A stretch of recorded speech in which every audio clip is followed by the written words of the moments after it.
Señora, estamos de regreso con el consumidor y nos visita la doctora Hircania García Guzmán. Con ella es ginecobstetra y con ella hablaremos sobre este tema tan interesante que es el virus del papiloma humano. Doctora, un gran placer tenerla de vuelta en el programa. Gracias. Tratar este tema tan importante que hablamos fuera del aire es un tema que, por desgracia, la gente conoce mucho de ello, que es bueno esa parte, pero la desgracia es que siguen aumentando, siguen apareciendo casos. ¿Qué está pasando, doctora? Bueno, yo creo que la falta, la falta de educación es una, pero también la falta de concientización de que existe la enfermedad, porque muchas personas, por ejemplo, dicen, bueno, la gente habla del virus del papiloma humano y realmente es como para que los hombres se tranquilicen, que las mujeres se tranquilicen, pero realmente es una enfermedad que sí existe y sí tiene consecuencias, y consecuencias que son malas, o sea, porque es un virus que se queda contigo para el resto de tu vida. ¿Qué es el virus del papiloma humano? Mira, el virus es realmente un virus. Es una familia de virus, o sea, son 150 tipos de virus diferentes. Hay virus de alto riesgo a cáncer y virus de bajo riesgo, que son los que producen las verrugas o los condilomas. Todos son transmitidos por enfermedad de transmisión sexual o juegos sexuales. Hay un 1% que se transmite por pinzas, instrumentos contaminados. Un 1%. Un 1%, o sea, es muy pequeña la incidencia. ¿Cómo se presenta esto? O sea, yo leí y de los programas que hemos tratado de este tema, los profesionales nos han dicho, bueno, esto no da síntomas, ese es el problema, que muchas veces no da síntomas y tú puedes vivir con él y no darte cuenta, pero alguna forma debemos nosotros saber que tenemos el virus. Sí, mira, realmente no da síntomas. Cuando la paciente te llega a la consulta o llega, por ejemplo, hay pacientes que sí te llegan con los condilomas, con las verrugas, y le llama la atención porque la mujer se chequea más que el hombre. Entonces, a la mujer le llama la atención la verruga o la lesión que tiene en el área genital que no estaba anteriormente. Te llega por eso o te llega por infecciones vaginales a repetición. Y como hallazgo encontramos en el Papá Nicolau la tipia coilocítica, que es lo que produce el virus del papiloma. Usted habla de infecciones vaginales, eso quiere decir que una mujer, uno de los síntomas podría ser la recurrente infecciones vaginales. Sí, es muy frecuente en las pacientes con el virus del papiloma. O sea, que le den muchas infecciones. Ajá. Tenemos una encuesta, doctora. Salimos a la calle y preguntamos a nuestros ciudadanos qué provoca el virus del papiloma humano. Así que vamos a ver qué dicen los dominicanos con respecto a esto.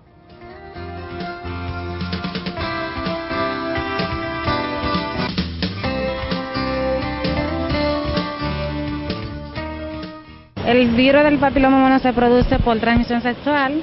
A veces también si una persona está sentada en una misma silla, esa otra persona se sienta, también puede ser transmitido por esa vía. Con relación sexual. Con la saliva se transmite todo eso. Y se tiene por entendido que se pega por transmisión sexual. Es producido por la promiscuidad. Cuando la persona es infiel, tiene varias parejas. Se provoca por transmisión sexual. Debe ser la relación entre más de una pareja. Se transmite a través de del contacto sexual.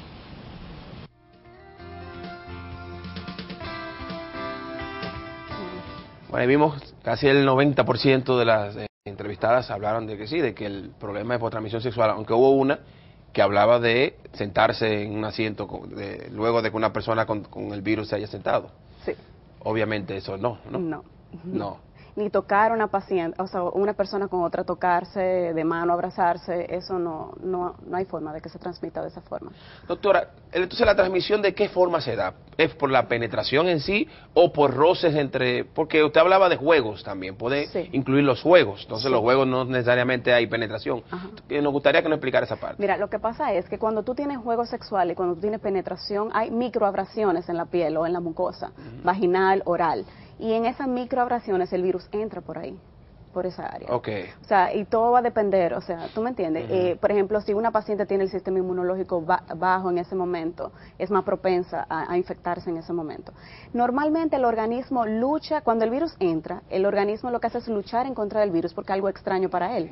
Y muchas veces la paciente dice, bueno, doctora, yo quisiera saber si yo me contagié en este mes, hace 2 meses. Es imposible saberlo. ¿Por qué? Porque tu organismo dura de 6 meses hasta 1 año y algo tratando de luchar. ¿Y de qué sirve esa información? ¿La información de qué? De saber si fue en 1 mes o hace 2 meses. Lo que pasa es que, por ejemplo, es por para saber si fue el esposo o si fue otra persona. Exactamente. Entonces, doctora, La parte también de la revisión, o sea, cómo se detecta, cuáles estudios se hacen para detectar el BPH. Mira, o el HPV. En el caso de ginecología, o sea, de las pacientes, la paciente se diagnostica por el Papá Nicolau o TIMPRE. Hay dos tipos de Papá Nicolau, que son el Papá Nicolau convencional, que es el de plaquita, y el TIMPRE, que es citología base líquida. Ahora la gente dice, bueno, ha aumentado la incidencia del virus del papiloma humano, lo que pasa es que ha aumentado el diagnóstico del virus. Okay. Entonces, porque en el Papá Nicolau convencional generalmente casi nunca sale, pero en el TIMPRE sí sale, la tipia coilocítica, que es lo que produce. La tipia no es más que el núcleo se pone grande, cromático, oscuro, y esa célula distorsionada es lo que produce el virus del papiloma. Entonces, luego de que una persona es diagnosticada con el HPV, ¿qué pasa con esa persona, esa mujer? ¿Qué hace? ¿Qué debe hacer? Okay. La paciente te llega, tú tienes el Papá Nicolau alterado. Sí. Van dos cosas. Primero, hacerle una colposcopía biopsia. ¿Qué es una colposcopía biopsia? Es tomar una biopsia del área del endocervix, de la parte dentro del cuello, y de la parte de afuera del cuello. Entonces, eso te va a decir si hay displasia. La displasia es un tejido como una antesala de un cáncer. Hay tres tipos de displasia. Grado 1, grado 2 y grado 3, o leve y severa. ¿Okay? Entonces, después de ahí va el cáncer in situ y luego va el cáncer invasor. Okay. Entonces, esas lesiones no pasan de un día a otro, o sea, se tardan años para pasar de una displasia grado 1 a grado 2 a grado 3. Pero ahí, por eso es que nosotros decimos que el cáncer de cuello es prevenible, porque tú lo puedes detectar a tiempo y curar, o sea, hacer una histerectomía, hacer un conoasa y curar a esa paciente. O sea, que una persona que le sea diagnosticado HPV no es que se va a morir, o sea, no. Tampoco es que el mundo, sino que es un proceso que necesariamente hay que tratar, hay que ver y entonces ver cómo se desarrolla, ¿verdad? Exactamente, porque sabemos que el virus hay de alto riesgo y ellos te pueden conllevar a un cáncer, pero no es que tú diagnosticaste el virus hoy y mañana vas a tener un cáncer, eso no es así. Tenemos una llamada, doctora. Buenos días. Hola, buenos días. ¿Aló? Sí, ¿de dónde nos habla? De vivienda. Adelante, bienvenida. Yo quiero saber si una persona diabética puede tener quiste en el ovario y es por qué. ¿Una persona diabética puede tener quiste en el ovario? Sí. Okay. Mira, no importa si la paciente sea diabética o no diabética. Nosotras las mujeres tenemos un ciclo hormonal que no es constante todo el mes, es diferente. Entonces, a veces hay problemas, alteraciones hormonales que te pueden producir un quiste, a veces medicamentos que usan y también te puede producir un quiste en ovario. Sí. Todo va a depender ese quiste, el tamaño que sea, si es quirúrgico, si no es quirúrgico. A partir de 5 centímetros es quirúrgico, pero hay pacientes que tú tienes que valorar. ¿Por qué? Porque hay pacientes, por ejemplo, que solamente tienen un ovario y aunque sea quirúrgico, tú lo manejas conservadoramente tratando de que esa paciente mantenga su ovario y si, por ejemplo, si no ha tenido hijos y ese tipo de cosas. Entonces, doctora, volviendo al tema del HPV, la parte también de una pareja que se detecta que tiene HPV, que tiene el virus, o una de los miembros del matrimonio, ¿qué debe hacer? Y que el otro no lo tiene. ¿Qué debe hacer esa pareja? Porque es una pregunta, yo sé que mucha gente se debe hacer. O sea, ¿qué hago? Ahora mi esposa o mi esposo tiene HPV, me casé con él, hicimos un análisis antes de casarnos, yo estoy enamorada de él, tengo HPV. No puedo seguir con él, no puedo tener relaciones. ¿Cómo evito contagiarme? ¿Cómo tengo hijos? No, deben ir los dos. La hembra debe acudir a su ginecólogo y el varón debe acudir al urólogo. Sí. Okay. Si, por ejemplo, en el caso que yo veo, que generalmente la mayoría de las veces es el varón que contagia a la hembra, pero también se ve mucho también frecuente que la hembra contagia al varón. ¿Qué pasa? Lo importante es saber, antes de tú tener una relación sexual, ya sea para casarte o una relación prematrimonial, es hacerse la prueba. Hacerse la prueba y manejarse. ¿Por qué? Porque, por ejemplo, un paciente que tenga el condiloma o las verrugas es puede infectar más a la otra pareja, teniendo las lesiones. Entonces hay que manejar ese tipo de lesiones, manejar su sistema inmunológico para que tenga un sistema inmunológico más elevado y trate de contagiarse lo menos posible.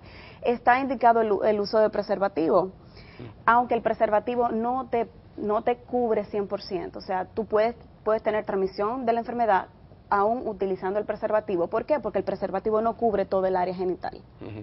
Pero usted no me respondió. No me caso.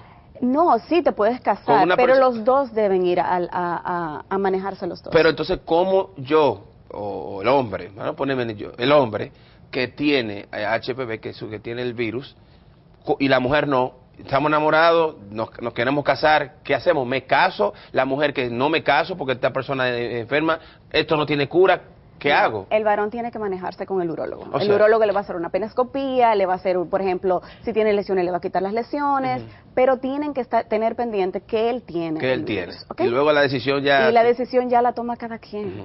Pero es una enfermedad que es altamente frecuente. Sí. Y el tema del embarazo. La mujer embarazada con que se detecta HPV. ¿Se transmite esto al feto, al niño? Mira, el virus, una paciente con virus de papiloma humano no tiene problemas para embarazarse. Okay. O sea, que hay personas que dicen, bueno, tengo el virus, a lo mejor no me puedo embarazar. Sí, tú te puedes embarazar normalmente, eso no tiene nada que ver. O sea, no produce esterilidad ni nada por el estilo. Ahora, la paciente embarazada con el virus del papiloma hay que darle seguimiento. ¿Por qué? Porque el embarazo disminuye el sistema inmunológico, pueden salir lesiones de verrugas en el área genital. Sí. Esa paciente no puede tener un parto vaginal. ¿Okay? Tiene que ser un parto vía cesárea. ¿Por qué? Porque si el bebé pasa a través del canal vaginal con las lesiones, se puede contagiar en la laringe y ese bebé puede hacer un cáncer de laringe. Wow. Buenos días. Hola, buenos días. Sí, buenos días. Sí, hermano, ¿dónde nos hablas? Sí, de aquí de Los Mameyes. Bienvenido. Sí, más o menos cuando el virus de papiloma humano produce carcinoma en hipercervix, ¿qué tiempo puede durar la paciente? O sea, el tiempo que puede durar con el cáncer, la expectativa de vida de este paciente. Okay. Otra cosa que quería preguntar es que yo soy médico, tengo un paciente que había sido tratado con anticonceptivo, o sea, con la inyección, la Depo-Provera. Entonces, el paciente acude teniendo clitomegalia cuando le doy cuando hago el examen físico. Y además de eso, no tiene ningún tipo de mioma a nivel de ovario, pero ella se siente mal porque tiene un año que no le llega la menstruación. Yo le mandé a hacer todas las pruebas de FSH, LH, estrógeno, progesterona, y estoy esperando realmente su respuesta porque quiere por lo menos ver su menstruación. ¿Cuánto tiempo tiene usando la Depo? ¿Cómo es? ¿Cuánto tiempo tiene usando la Depo-Provera?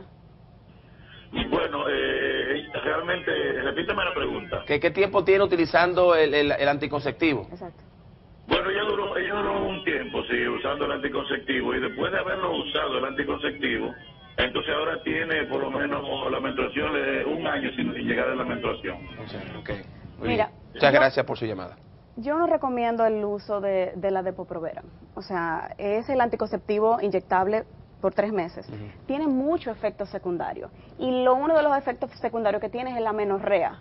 Sí. O sea, que no le llegue la menstruación a la paciente por largos tiempos. Hay pacientes que incluso tienen disminución de los ovarios, de sus órganos genitales por el uso del anticonceptivo. Yo realmente no la recomiendo. Yo le recomiendo a los pacientes que son menos inocuos el anticonceptivo mensual, el inyectable mensual o los anticonceptivos orales o el DIU, el Mirena, ese tipo de cosas. Pero la Depo yo no la uso ni la recomiendo. Ok, y entonces la primera pregunta que él hacía, que me pareció también interesante responderle, que era la parte de las expectativas de vida luego que apareciera un carcinoma. Bueno, sí. Mira, tú sabes que eso va a depender del estadio del cáncer que tú hagas el diagnóstico.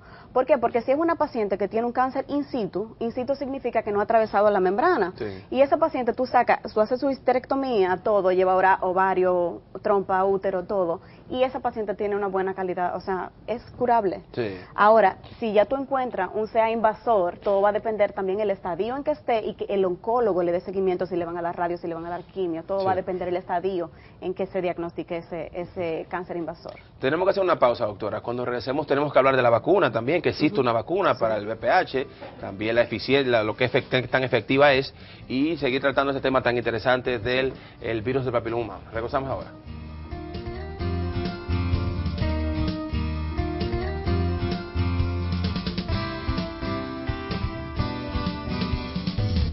Señores, seguimos hablando con la doctora Hircania García Guzmán sobre el HPV o VPH, porque HPV son las siglas en inglés, ¿no? Y VPH en español, el virus del papiloma humano. Doctora, antes de irnos a la pausa, yo le preguntaba el tema de las vacunas. Ya existe una vacuna hace ya unos años. Me gustaría que nos explicara cómo funciona el tema de la vacuna y qué tan efectiva es. Sí, mira, existen 2 vacunas aprobadas por la FDA, que son el Gardasil que es un tetravalente, o sea, tiene 4 virus, tienen el 6, el 11, que son los que producen verruga, y el 16 y el 18, que son los que producen el cáncer de cuello. Sí. Y el Cervarix, que tiene el 16 y el 18 también. Ok. ¿Y qué tan efectivas son las vacunas? Mira, son efectivas entre las pacientes de 9 años a 26 años. Tiene un 85 a un 90% de efectividad. Después de ahí se está utilizando, o sea, la FDA ya aprobó que se utilice hasta los 45 años, lo único que es menos la efectividad a las pacientes. Pero yo prefiero tener un 70% de efectividad a tener ninguna. Claro. Y entonces, bueno, pues una buena recomendación. Yo le preguntaba fuera del aire, si una persona entonces se piensa casar, tiene su pareja, se va a casar y una de ellas tiene el virus, una de las opciones podría ser que la otra que no lo tiene vacunarse, ¿no? Exactamente. Y entonces ya tener menos riesgo, como usted decía. Exactamente, pero hay que tener en cuenta que lo ideal es ponerse la vacuna antes de iniciar las relaciones sexuales. Sí. Ok, porque después de iniciar la relación sexual, tú tienes mayor riesgo de contagiarte. Y si estás contagiada, hay que hacer una prueba, que es para saber si es de alto riesgo o de bajo riesgo. Si la paciente tiene el virus de bajo riesgo, entonces tú calificas para ponerte la vacuna. Si tienes el de alto riesgo, entonces hay que hacer otro estudio que se llama tipificación del virus del papiloma. Sí. En la tipificación me va a decir del 16 y el 18, ¿cuál de los dos tienes? Si están negativos, te puedes poner la vacuna. Sí. Si uno de ellos está positivo, no te puedes poner la vacuna. Tenemos una llamada. Buenos días. Buenos días. Sí, ¿dónde nos habla? San Cristóbal. Adelante, hermano. Quería hacer una pregunta a la doctora. Si una paciente con un mioma de 84 milímetros fuera del ovario y con miomas múltiples del ovario, podría tener un embarazo. ¿Cómo fue? Miomas. Miomas. Los miomas en el ovario no. Miomas, ok. ¿Será quistes o son miomas uterinos o son quistes ováricos? Ella tiene un mioma de 84 milímetros fuera del ovario y tiene también dentro del ovario. Es que los miomas no existen en el ovario. Entonces, ¿tiene un mioma afuera? Entonces, ¿tiene quiste dentro? A lo mejor tiene un mioma en el útero. No. Los miomas son uterinos. Uterinos, entonces, pero está fuera, por fuera. Bueno, son sucerosos, entonces. Lo que pasa es que los miomas son en el útero. Sí. Entonces, ¿qué pasa? Si está fuera del útero, es un mioma subseroso en la parte de afuera del útero. Sí. Tú dices que si tiene algún problema para embarazarse. Sí, esa era la pregunta. Si es subseroso, no. Si está en la parte de afuera del útero, no tiene ningún problema para embarazarse la paciente. Pero hablaba de que tenía dentro algunos. Si hay dentro del útero, o sea, intramurales o submucosos, sí pueden tener problemas dependiendo de dónde estén. Porque pueden, por ejemplo, si están en el área cerca de la trompa o cerca del cervix, puede tener problemas. Okay. Doctora, entonces recomendaciones finales a toda la población con respecto a las mujeres, en este caso, que son el tema donde nos enfocamos en el día de hoy, recomendaciones para evitar y luego, posterior a si lo tienen, cómo debe vivir su vida, qué debe hacer. Bueno, lo ideal es prevenir la enfermedad, sí. O sea, lo ideal es vacunar a las jóvenes antes de iniciar la relación sexual. Está indicado también vacunar a los varones, aunque todavía está en estudio que esos pacientes se previene el cáncer anal en los que tienen relaciones sexuales anales, en las relaciones homosexuales, pero todavía en el 2015 va a salir un nuevo estudio sobre si en el varón, cuando se pone la vacuna, si realmente previene el cáncer de anal o no, y las lesiones. ¿Okay? Entonces, lo ideal es vacunarse, lo ideal es concientizar a las pacientes de las relaciones sexuales promiscuas, de tener una relación sexual con una pareja sin tú saber si está positivo o está negativo. Sí. Y si estás positiva tú como mujer o tú como hombre, o sea, ser lo suficientemente responsable para decirle a tu pareja, yo tengo esto. Sí. ¿Por qué? Porque yo he visto mucho en la consulta que tengo pacientes que tienen el virus y no le dicen a su pareja que son positivas, y realmente creo que es algo como muy egoísta, muy injusto para la otra persona. Así es, así es. Y concientizar en las escuelas y en los colegios de la enfermedad. Sí, es importante eso. Así que ya lo saben, señores, la doctora Hircania García con nosotros. Muchísimas gracias. Gracias. Estas informaciones van a ser muy valiosas. Espero que estos temas nosotros tratamos de ser recurrentes con ellos, tratarlo mucho en el programa, porque las enfermedades de transmisión sexual son muy comunes, más comunes de lo que usted se imagina, y esta del virus papiloma humano es la más común entre todas ellas. Así que hay que tener mucho cuidado con eso. Eso no se ve en la ropa. La doctora bien lo dijo, no da síntomas. Cuando presenta síntomas ya la situación es un poquito más delicada. Entonces, como no es asintomática, usted no lo está viendo, es bueno que usted use preservativo, aunque no son la totalidad de la cura, pero pueden ayudar, o abstenerse de tener relaciones con múltiples parejas. Exacto. Gran placer, doctor. Gracias a ti. Nos vamos a la pausa. Cuando regresemos, tenemos al doctor Wilfredo Mañón, también viene acompañado con la doctora Patricia Salazar, para que también nos ayuden, nos aporten de sus conocimientos sobre este tema. Regresamos ahora.